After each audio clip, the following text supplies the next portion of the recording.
Welcome to the Leadership Purpose with Dr. Robin podcast. I'm your host, Robin L. Owens, PhD, and this is where we dive in each week to give advice, tools, and tips for high-achieving women who have written books that make a difference for people while at work. I am a professor, and when I'm not doing that, I am speaking, writing, coaching, and teaching high-achieving women who have written books how to make a bigger difference, have more impact, and more purpose with their books. Okay, let's dive in. Before we get started with the episode, I want to ask you a question. Is your book ready to be turned into a successful online course? That's a question so many people have asked me. And so I decided to create a free resource to answer that very question. I took the time-tested process that I use for turning books into successful online courses, and I created a checklist that you can review and check off so you know the ways in which your book can be turned into a successful online course. So just head on over to createmasterfulcourses.com, createmasterfulcourses.com, and get your free checklist there. All right, now let's get to the episode. Hi, everyone. Welcome back to another episode of the Leadership Purpose with Dr. Robin podcast. I'm so glad you're here and that you take time to listen into the podcast. Really appreciate you. And because you've been listening in, you've helped us rate in the top 5% of all podcasts globally, according to the podcast search engine Listen Notes. So I'm so glad you're listening in. If you're appreciating the podcast, go ahead and review, subscribe, and like, and that will help us continue to grow the podcast. So thanks again. And today I'm talking with the Jocelyn Davis. Now, let me tell you a little bit about Jocelyn. She's an internationally known author and speaker, formerly EVP Research and Development for the Forum Corporation, which is a global leadership and sales development consultancy. Her previous business books, and we're going to talk about her current one, but let's talk about her previous business books include Strategic Speed, The Greats on Leadership, and The Art of Quiet Influence. I mean, these are all fabulous. And she even has a historical novel. But today, we're going to be talking about her most recent book, which is titled Insubordinate, 12 New Archetypes for Women Who Lead. And I can't wait to hear about this. So let's just jump into the conversation and say, welcome, Jocelyn Davis. Thank you, Dr. Robin. So great to be with you. So glad you're here. Thank you. And as we were talking before we started recording, you are an author of authors, I think. You are a true author, and I'm really excited about that and to talk to you more about that. But you heard me just skim through some of your bio, right? Your introduction. So now you tell us in your own words, anything you want to say about yourself so we can get to know who you are. Yes. So I like to say I'm a recovering consulting executive. I spent 25 years of my first career, 25 years, year-long career number one, was working for a company that was called, no longer exists, but was the Forum Corporation, as you mentioned. And this was a consulting and training company. We did corporate training or corporate learning, mostly around leadership and sales. And I started there I won't mention quite how long ago, but a long, long time ago, I started as an editor there, a copy editor. And so right at entry level. And then I worked my way up staying at that same company with a couple little breaks, but basically stayed there and eventually became the head of R&D. So that was product development, basically doing the research and development for all of our workshops. And then in 2013, I left, which is an interesting story that we could get into if you want, but I left and went on my own, tried to be an independent consultant, but found that I was not a terribly good consultant, and was a much better writer or author. And I'd written one book, Strategic Speed, while I was at the company. So when I left, I decided, well, I'll write another book to try to support my consulting business, and then discovered that, as I say, I was really a better writer than I was a consultant. So I went on from there and went on to write more books, and now here we are, 10 years later. I have 4 leadership books and the 1 novel, as you mentioned. That's wonderful. Yes, I do want to hear that. You said if I want to hear more about that, of my curious nature, of course, always want to. And I know we had a great conversation in the past. And then also want to talk about how you got to Santa Fe, New Mexico, in case I forget. Hopefully you'll remember. All right. So yes, tell us that moment. You said if we want to hear more about that, let's talk more about that. Sure, yeah, because that moment was the spark for the latest book, that's called Insubordinate. It's a very long story, but to make it very short, I'll just say that a new regime came in at the company, and very very old story, that they wanted to basically get rid of the old regime to bring in the new regime, and there was a lot of mess and conflict that I kind of got caught up in. But at the end of it all, I found myself on the phone, because I was working remotely at the time. This company was based in Boston. I was here in Santa Fe. And I was on the phone, thinking that I was going to have a conversation about my resignation, because I had tendered my resignation letter. And kind of hilariously, the people on the phone were my 2 bosses and a lawyer. Let me know that, in fact, I couldn't resign because they were firing me. And the reason that they were firing me was for insubordination. Wow. So they were letting me go, for terminating me for cause, and the cause was that I was supposedly insubordinate. Now, obviously, this was, there was much more to the story than that, and basically they just wanted to let me go without a severance. Mhm. But even at the time, as I was sitting there, thinking, having this sort of out of body experience and thinking, I can't believe this is happening. And they're telling me, well, you can't resign because we're breaking up with you, because you're insubordinate. I was thinking, one of these days I'm going to need to write a book, and I'm going to call it Insubordinate.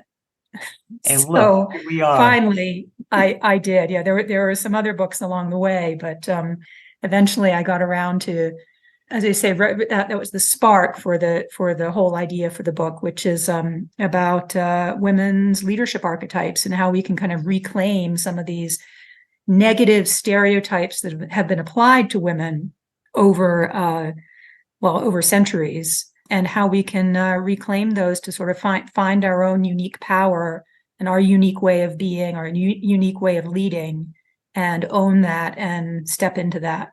Yes, which is very important, especially these days. Now, did you see any relationship to or connection to what they were calling insubordination and your maybe archetype or behavior?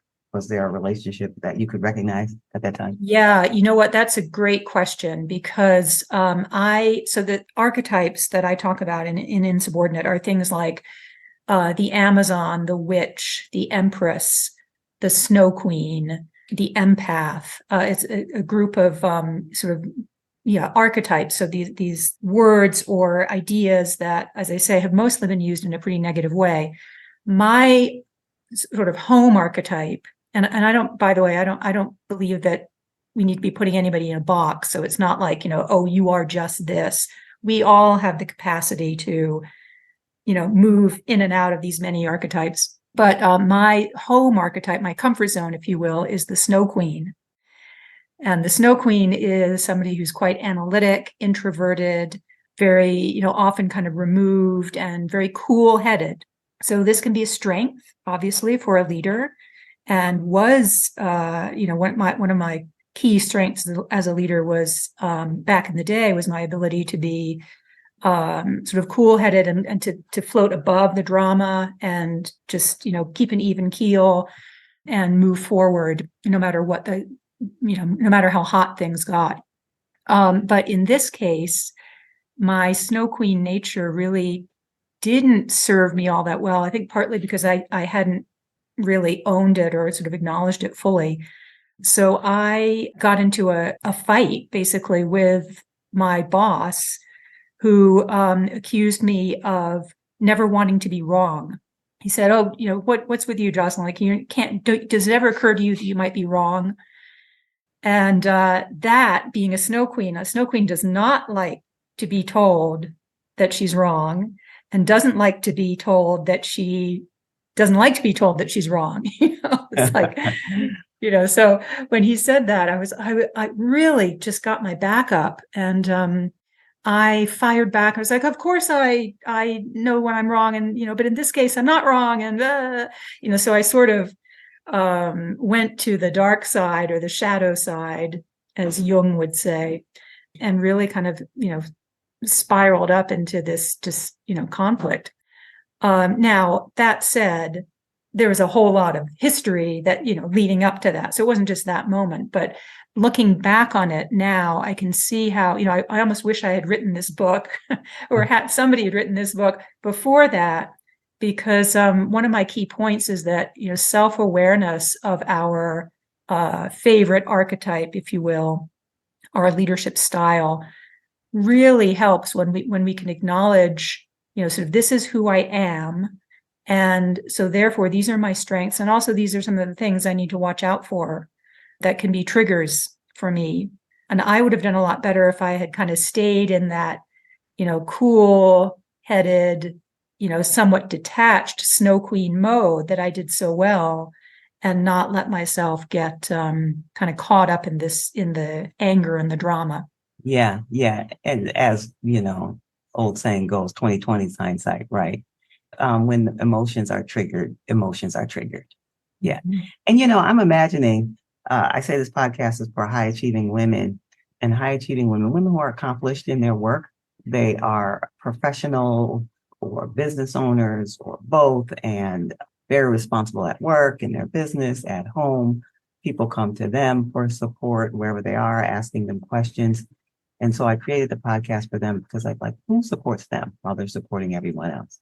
So I thought, talk to other, what I call high achieving women, to talk about their experience and then share, which we'll do later on in the podcast. But the reason why I'm bringing it up now is because that description, that general description of high achieving women, and I include myself in that. And I'll say for myself, and I'm guessing for others, I don't like to be wrong.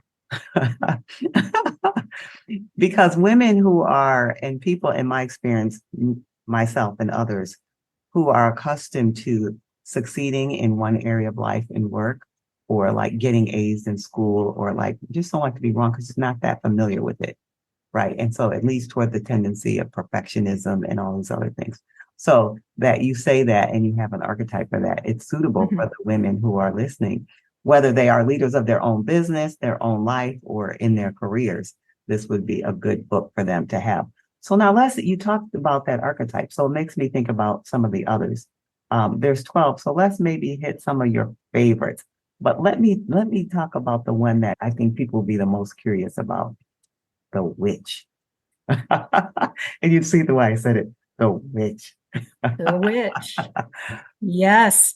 The witch is by far the most reviled, seen as the most dangerous, seen as the most difficult. I mean, we all know the terrible history of how so-called witches have been persecuted. So the witch is interesting. The witch I deal with last, so she's number 12 in all my archetypes. And as a writer, I actually found the witch the most difficult to write about, because what I didn't want to do is sort of sugarcoat her. And because there are women who are the witch is somebody who really kind of moves easily between different worlds. So is it like from the natural world and the supernatural world, or between different worlds on Earth, is very comfortable kind of moving back and forth, and is often feared because of that, because she has this incredible power to move all around and shapeshift in this way, and tap into some very powerful forces. She also is quite ruthless.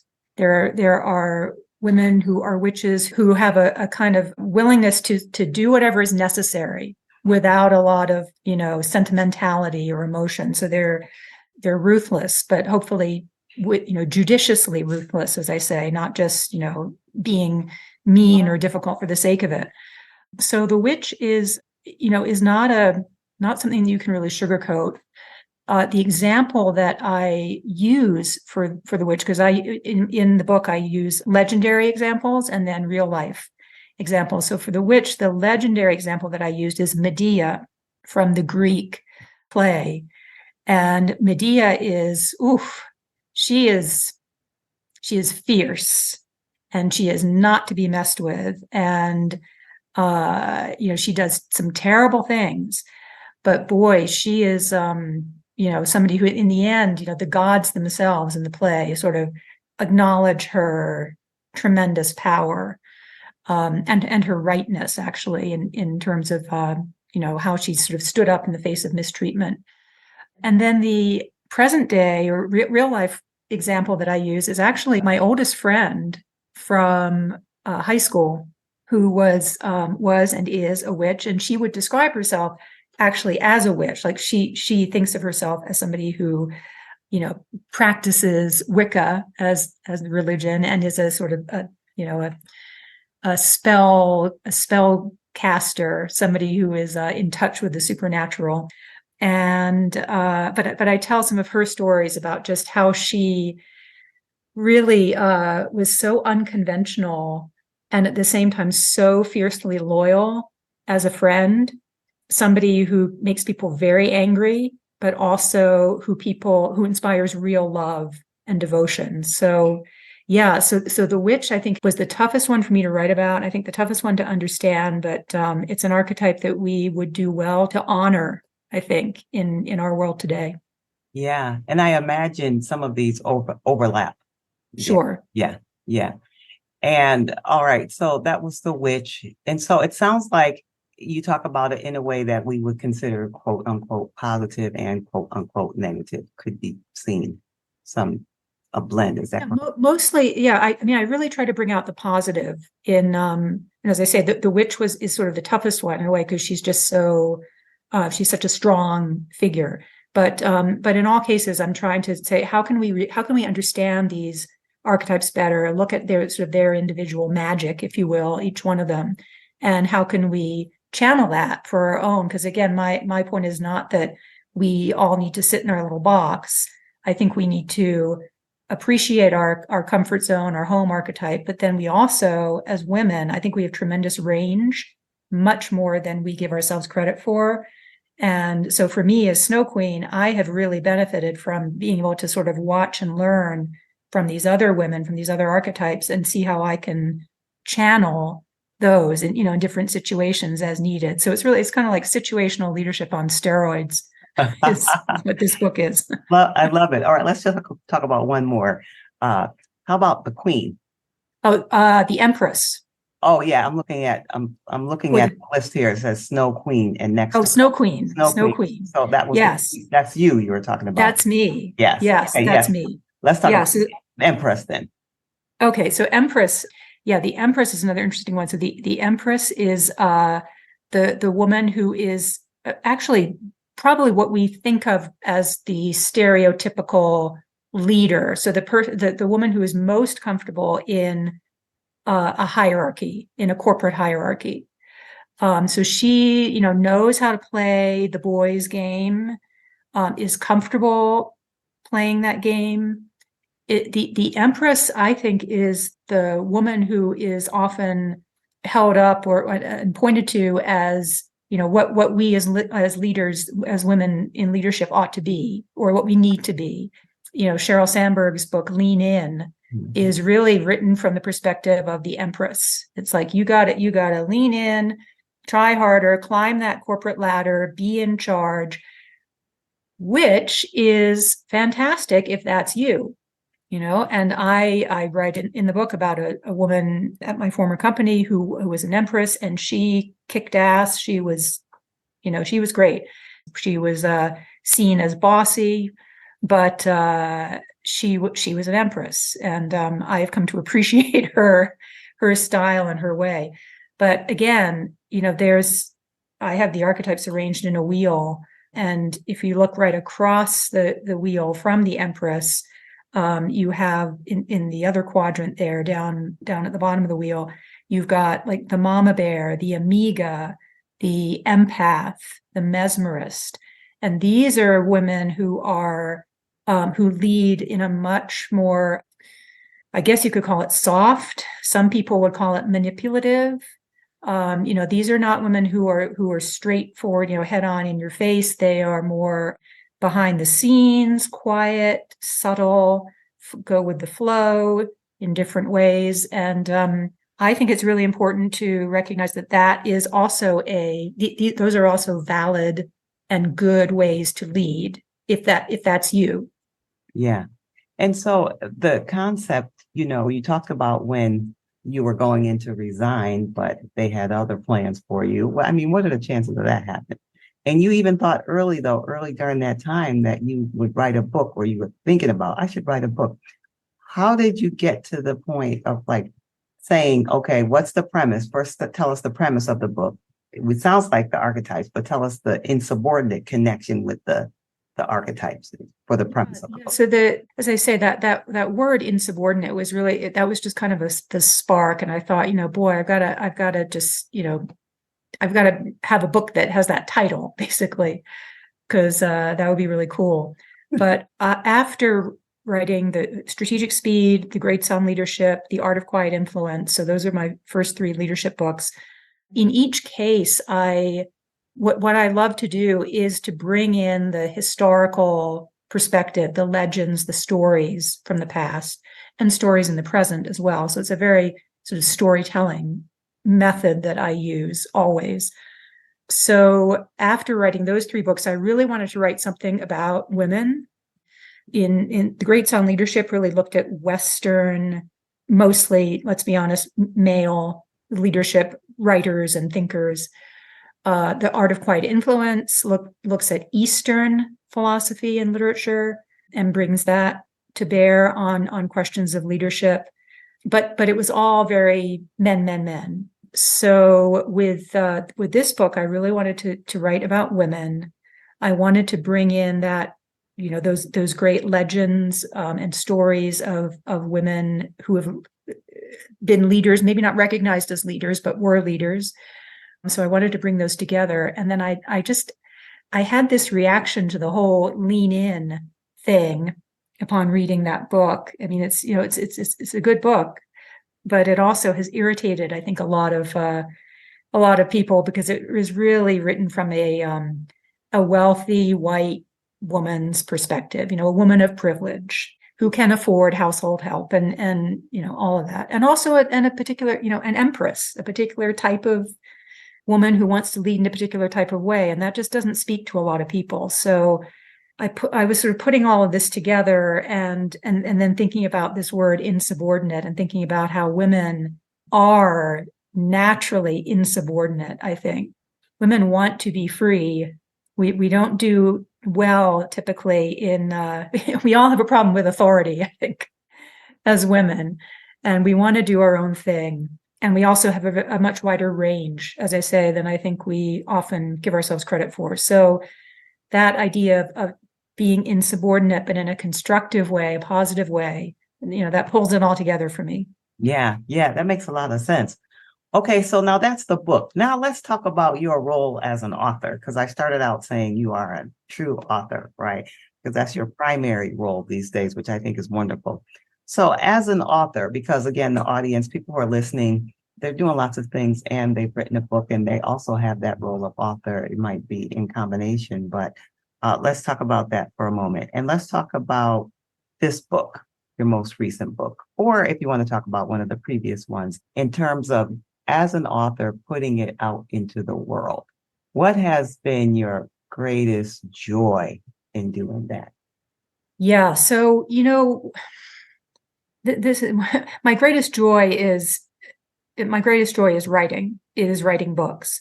And the thing that I wanted to say to all the high achieving women out there who are writing books is that we get a lot of advice, I think, that says, look, if you write a book, you've got to realize that the book is basically your calling card.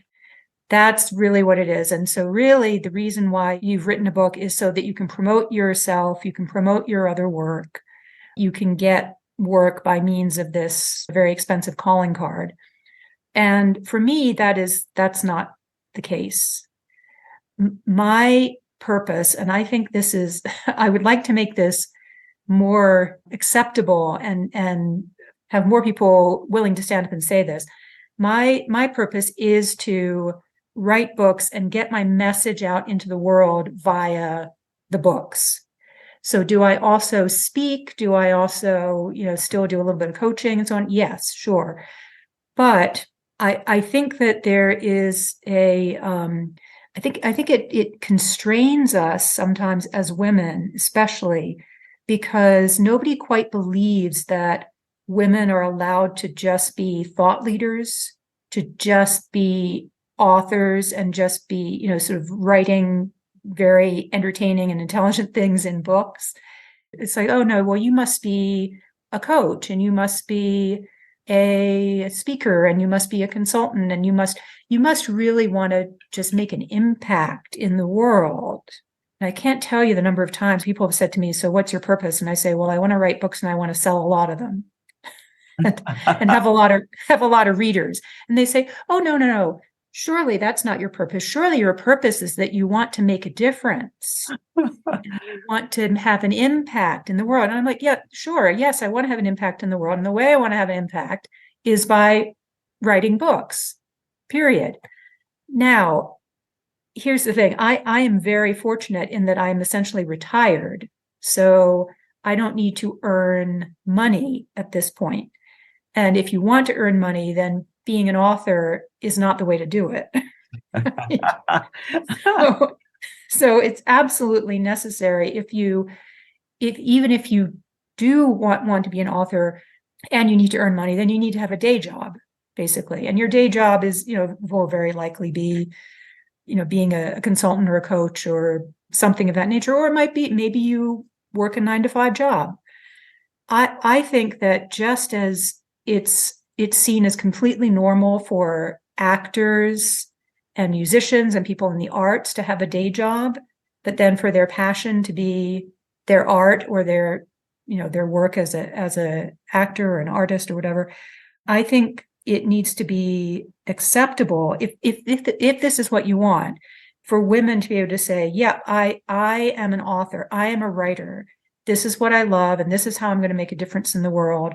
And yes, I need to have the day job to earn the money. And hopefully those two things are going to go together. My books are going to support my work and vice versa. But I just don't like it when people assume, as I say, that women, well, we must really just want to be helping people and being a coach and being, and again, that's there are a lot of women who do write books because they want to support their consulting business, support their coaching business, but that's not why I do it. And I think that's okay. Yeah, it is okay. It is okay. All right. So with that same woman in mind, that, the high achieving woman, from any area of your work or life, what's some words of wisdom or just some advice or tip that you would share with that woman about whatever you want to share with her? So I would just draw from the most recent book, from Insubordinate, and say really two things. One is appreciate your strengths as a leader. There are many, many more ways to lead yourself, to lead in your community, to lead at work, to lead in your family, whatever. There are many more ways to lead than we have been told of. The model has been sort of one thing, and mostly a male model. There are many, many more ways. So, find out what your way is and lean into that. And then the second thing is to appreciate the ways of other women who lead. Because let's be honest, I think we are very hard on ourselves and on each other, tend to be. We tend to do a lot of side eye, what's she doing over there? Why is she like that? And it doesn't help us. What helps us much more is to appreciate the strengths and the the beauty really of other women and say, oh yeah, I can see she's not just like a bossy bitch. She's the empress, or she's the Amazon, or she's the escapist. Yeah, so she's not like me. Maybe she's this different type, but that's good, and I can learn from that, and I can appreciate that. That's where knowing the archetypes can help you get along in different ways and be open to new types of being and leadership. Yeah, that's great. All right, so we talked about, you said, people say, what's your purpose? And you tell them, and surely it can't be that. I was chuckling when you said that because they're telling you what they ask you, and then they tell you what your purpose is. But anyway, all right, so we know this podcast is leadership purpose, right? All right, so do you think it's important to have a sense of purpose in your work as an author, as a leader, as a business owner, or not? Is it important or not? If so, why? If not, why not? Yeah, for sure, it's important. And well, why is it important? It's important because that gives you the, the reason to get out of bed in the morning, and the reason to, I don't know, and a way to find your joy, find your happiness in life. So definitely important. And as I say, I think it's, I think often people who, I don't know, so the professional pundits of the world, they would like to, as I say, again, I keep harping on this point, but they would like to tell women especially that our purpose needs to be very helping oriented, very kind of self-effacing. And for example, when I dreamed up this book tour that I can talk about in a second, and I went out to find a publicist, and I went to this one publicist, a guy who had been talking to me for a couple of years, sort of stalking me a little bit. So I went to him and said, hey, I need a publicist for this book tour that I'm doing. And he basically said to me, well, no, you really shouldn't be doing that. I said, well, but I am. And he said, well, why? Why do you want to do this tour? Because I can tell you right now, like, it's not gonna work. And of course that Wow. really got me going. I was like, okay, well, watch me. Wow. But his point was he was coming from the perspective of this is not something that's going to serve your purpose. And my purpose, as I said, is to get my books out into the world, find more readers, also lift up other women authors and help them find more readers. So that was my purpose. But he saw my purpose as, he assumed that my purpose was to get more consulting work. Because that's the box that he had me in, is what, a woman author who is wanting to do coaching and consulting and has these books as her way to facilitate that. So yeah, important to have a purpose, yes, and important to be able to stick to that purpose even in the face of people who are telling you, that shouldn't be your purpose, or that isn't your purpose, or you can't do that purpose. And good for you for sticking to it. And now your tour is actually realized. So tell us about it. Yeah, so this is, the tour is called Beyond Lean In, Women Redefining Leadership. And it is myself and 14 other authors, all women, all of whom have recent books on something to do with leadership or career success. And this is not, let me emphasize, this is not women talking about women's leadership. This is women who are talking about leadership and career success in new and interesting ways. So the tour is focuses on our books, on our research and messages. We are going to not all 15 of us, but 4 or 5 of us in each city are going to New York, Boston, Washington, D.C., Austin, and L.A. It's all happening from end of September through mid-October. And yeah, these women are just, I'm so impressed with them and so eager to have people discover these books and these messages, because I'm so sick, frankly, of the seeing the usual suspects at these conferences and in the bookstores. And it's all, we all know who they are. And they're all, let's be honest, they're all white men, or, 95% of them.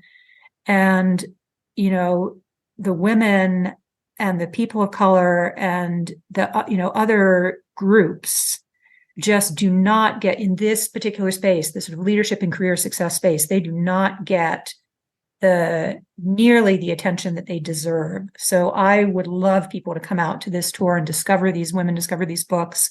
Yeah. And just, have some wine and have some fun. Well, it sounds fabulous. And I'll be at the LA event. So I'll be there cheering you on. And I happen to know one or two of the other women. So that'll be great. All right. So I'm guessing there might be some people, and we'll put that information about the tour in the show notes. And now if people want to be in touch with you separate from the tour, how can they be in touch with you? Yeah. So the best way is to find out about the tour and to be in touch with me is just go to my website. It's jocelynrdavis.com. So with an R in the middle, Jocelyn R. Davis.